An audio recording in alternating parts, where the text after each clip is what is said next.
Are you being used or controlled by people? Have you ever wondered why you seem to fall into the same traps and getting taken advantage by the people? Join us on as we uncover the errors that leave you vulnerable to being used. And let's get started on this transformative journey of self-discovery. Don't fall victim. Avoid these 5 mistakes that can make you easy to use. In a world that often celebrates kindness and compassion, it's easy to fall into a trap where those very qualities can become a source of vulnerability. Whether it's in our relationships, at work, or in our daily interactions, these mistakes can quietly creep in, eroding our self-worth and leaving us feeling used and depleted. Welcome to our channel, where today we're going to delve deep into a topic that touches many of our lives: the 5 mistakes that unwittingly make people use you. Mistake 1. Being too agreeable. Now, don't get me wrong, being agreeable is a wonderful trait. It promotes harmony, fosters positive relationships, and makes us likable. But when taken to the extreme, it can lead to a slippery slope where people start using your kindness to their advantage. Have you ever found yourself in situations where you said yes to something you really wanted to say no to? Or felt like your needs and desires were pushed aside just to maintain peace? Mistake 2. Over-apologizing. Do you find yourself constantly uttering those 2 words, "I'm sorry," even when you haven't done anything wrong? Have you ever wondered why we feel the need to apologize excessively for everyday matters? People with low self-esteem may constantly apologize as a way to seek validation or avoid conflict. Constant apologies can be frustrating to those around you, especially if they feel that you're apologizing for things that don't require an apology. This can be a green flag to others, and they can use you for their advantage. Reserve apologies for situations where you genuinely made a mistake or caused harm to someone. Avoid apologizing for things beyond your control. Mistake 3. Fear of conflict. It's time to shed light on this deeply emotional struggle.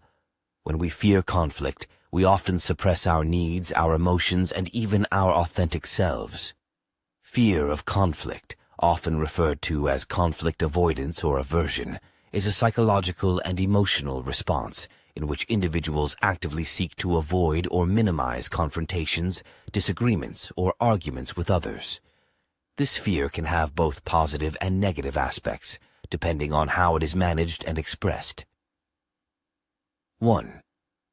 It causes due to past trauma or negative experiences. People who have experienced emotionally distressing conflicts in the past may develop a fear of conflict as a protective mechanism to avoid re-traumatization. 2.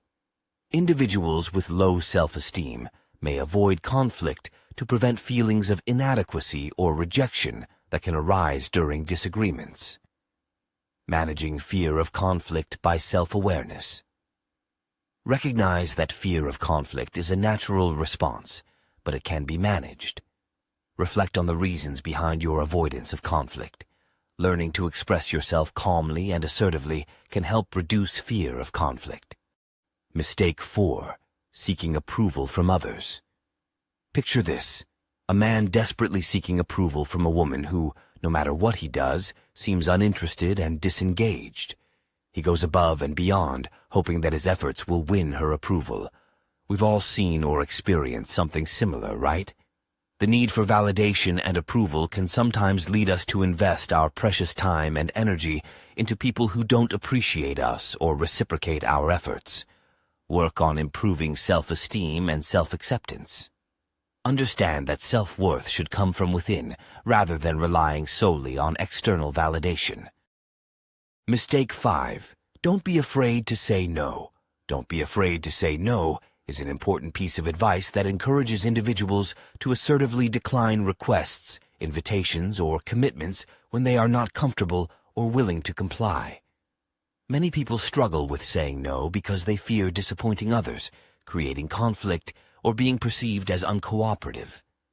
However, learning to say no when necessary is crucial for maintaining personal boundaries, managing time effectively, and preserving one's well-being.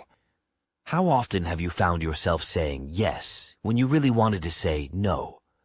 Are you worried that declining a request will make you seem selfish or uncooperative? It's time to break free from the fear of that two-letter word and understand that saying no can be liberating, empowering, and essential for your well-being. Remember that saying no is not a rejection of the person making the request. It's a choice to prioritize your well-being and maintain healthy boundaries. Learning to say no when necessary is an essential skill for personal growth, stress management, and maintaining fulfilling relationships. So, there you have it. 5 common mistakes that can make people use you. Remember, it's essential to be kind and helpful, but it's equally crucial to maintain your self-respect and boundaries. Recognizing and correcting these mistakes will help you build more authentic and mutually beneficial relationships. If you found this video helpful, please give it a thumbs up and subscribe to our channel for more insightful content. And as always, feel free to share your thoughts and experiences in the comments section below. Thanks for watching, and we'll see you in the next video.